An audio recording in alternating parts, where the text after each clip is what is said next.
दोस्तों, ये है अमेरिका और यहाँ पर है नॉर्थ अमेरिका यानी यूएसए, यहाँ पर है सेंट्रल अमेरिका और ये है साउथ अमेरिका, और ठीक यहाँ पर है डेरीन गैप जिसको डेथ वैली भी बोला जाता है। ये वही गैप है जिसको 2022 में 2.5 लाख से भी ज्यादा लोगों ने क्रॉस करने की कोशिश की, लेकिन कुछ ही 100 लोग क्रॉस कर सके इसको। कई लोगों को स्मगलर्स एंड क्रिमिनल्स ग्रुप्स ने मार दिया, कई लोगों को भूख प्यास ने मार दिया, कई लोगों को जहरीले सांपों और कीड़े मकोड़ों ने, और कई लोग सफर की दुश्वारी की वजह से ही जिंदा न बच सके। डेरीन गैप 100 किलोमीटर का रोडलेस और लॉलेस एरिया है जो इतना बेरहम है कि जगह जगह पर आपको डेड बॉडीज मिलेंगी। ये इतना खतरनाक है कि 100 सालों में सिर्फ 7 बार किसी कार या जीप ने रोड के जरिए इस एरिया को क्रॉस करने की कोशिश की है, लेकिन वो नाकाम रहे। फिर भी हजारों लाखों लोग South American countries specially Colombia, Ecuador और वेनेजुएला से इस एरिया को क्रॉस करना चाहते हैं और इसी कोशिश में अपनी जान भी गंवा देते हैं ताकि वो किसी तरह नॉर्थ अमेरिका पहुंच सकें और अमेरिकन ड्रीम का हिस्सा बन सकें। आखिर क्यों है ये एरिया रोडलेस? ये 21st सेंचुरी है भाई,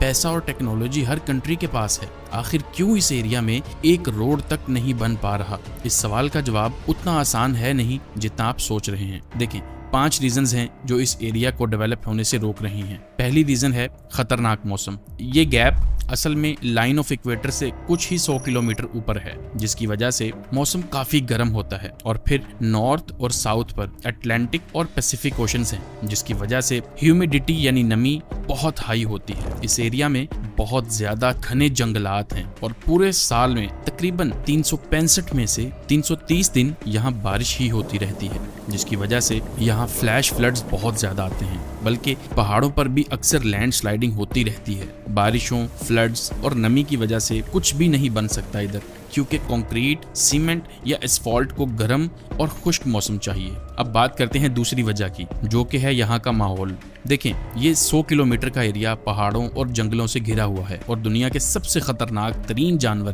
और जहरीले कीड़े, जहरीले फ्रॉग्स और सांप इस एरिया में पाए जाते हैं। और इतने बड़े एरिया में एक भी हॉस्पिटल या घर तक नहीं है। सो अगर कोई चीज किसी इंसान को काट लेती है तो बचना तकरीबन नामुमकिन है। इस रास्ते से गुजरने वाले लोग सबसे ज्यादा मलेरिया, डेंगू या सांप के कट जाने से मर जाते हैं। लेकिन फिर भी अमेरिका और यहाँ के दूसरे कंट्रीज के लिए रोड बनाना बिल्कुल इम्पॉसिबल है। हाँ, एक्सपेंसिव होगा, मुश्किल भी होगा, मगर इम्पॉसिबल नहीं है। तो फिर क्या वजह है? यहाँ पर रेल या रोड बनने की कोशिश क्यों नहीं की गई? अब बात करते हैं तीसरी रीजन की। जहाँ डेरीन गैप सबसे खतरनाक जगह है, वहाँ कुछ लोगों के लिए ये जन्नत से कम नहीं है, और वो लोग हैं टेररिस्ट्स, गैंगस्टर्स, क्रिमिनल्स एंड रेपिस्ट्स। जितने भी लोग इलीगल एक्टिविटीज में इन्वॉल्व होने के बाद छुपने की जगह ढूंढ रहे होते हैं, वो इसी जगह पर आकर छुप जाते हैं, क्योंकि इस एरिया में ना तो कोई कानून है, ना कोई आर्मी या पुलिस इस एरिया में आती है। कोई भी अगर इस एरिया को क्रॉस करने की कोशिश करते हुए इन लोगों के हाथ चढ़ गया तो रेप या डेथ पक्की है, क्योंकि ये लोग सिक मेंटालिटी रखते हैं और इनको किसी की जान की कोई परवाह नहीं होती। अब बात करते हैं चौथी रीजन की। मामला यूं है कि यूएसए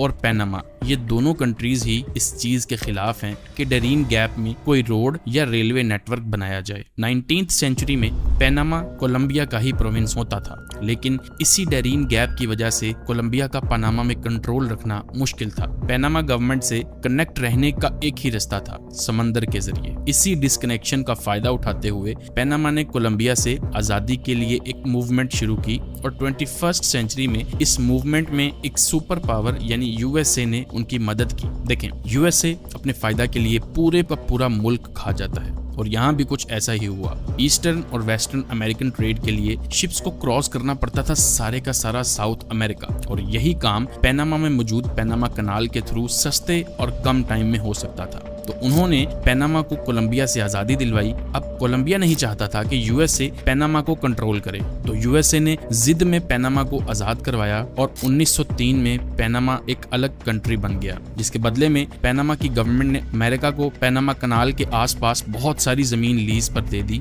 और 1999 में इसका कंट्रोल पैनामा को वापस कर दिया गया। अब इस कंट्री में मौजूद पैनामा कनाल के थ्रू दुनिया की 6% ट्रेड होती है, यानी तकरीबन 13,000 10,000 से 14,000 कार्गो शिप्स इस रास्ते से गुजरते हैं हर साल। ईस्टर्न एशिया और अमेरिका का ज्यादातर ट्रेड इसी रास्ते से होता है। इसी कनाल को सबसे ज्यादा अमेरिका और चाइना यूज करते हैं। इसी तरह अमेरिका की वेस्टर्न कोस्ट को यूरोप, अफ्रीका और मिडिल ईस्ट से भी कनेक्ट करने का यही तरीका है। अब अगर वापस डेरीन गैप पर आएं तो ये कोलंबिया और पैनामा के दरमियान है। वही पैनामा जो पिछले कई सालों से इंटरनल वायलेंस और इंस्टेबिलिटी का शिकार रहा है, और यहाँ के ड्रग माफिया पूरे साउथ अमेरिका में मशहूर हैं। पूरी दुनिया में सबसे ज्यादा कोकेन कोलंबिया में बनती है और ये सब यहाँ से साउथ और नॉर्थ अमेरिका स्मगल होती है। लेकिन इस डेरीन गैप की वजह से स्मगलिंग करना बहुत ही मुश्किल है और स्मगलर्स को सी रूट यानी समंदर का रास्ता लेना पड़ता है, जहाँ पर पैनामा के कोस्ट गार्ड्स अक्सर इन स्मगलर्स को पकड़ लेते हैं। अमेरिका को डर है कि कहीं कोलंबिया के ड्रग माफियाज इस गैप के रास्ते पैनामा तक ना पहुंच जाएं और वो पैनामा कनाल को डैमेज ना कर दें, और अगर ये रास्ता बन गया तो कोलंबिया से मैक्सिको और फिर यूएसए तक ड्रग्स को पहुंचाना और भी आसान हो जाएगा।